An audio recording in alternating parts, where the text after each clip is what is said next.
तेरी बेवफाई का शिकवा करूँ तो मेरी मोहब्बत नाम होगी। मैं कैसे करूँ मोहब्बत नाम होगी। तेरी बेवफाई का शिकवा करूँ तो मेरी मोहब्बत नाम होगी। मैं कैसे करूँ मोहब्बत नाम होगी।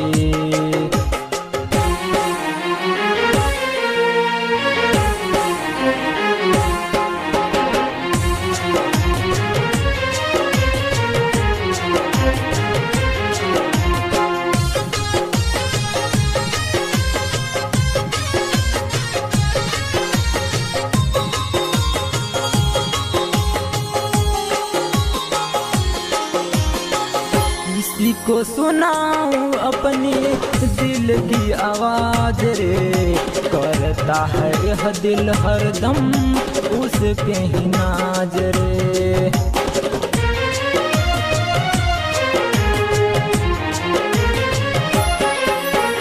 किसी को सुनाऊं अपनी दिल की आवाज रे, करता है यह दिल हरदम उस पे ही नाज रे। किसी से गिला में करूँ तो इसमें जमाने से मुझे पे ही इंजाम होगी। मैं कैसे कहूँ मोहब्बत नाम होगी।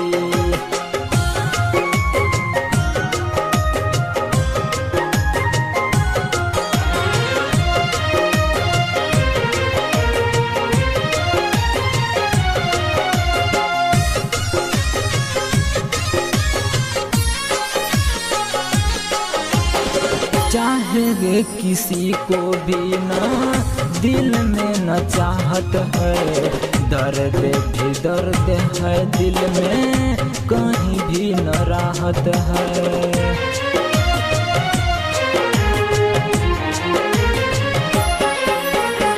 चाहे किसी को भी ना दिल में न चाहत है, दर्द भी दर्द है दिल में कहीं भी न राहत है।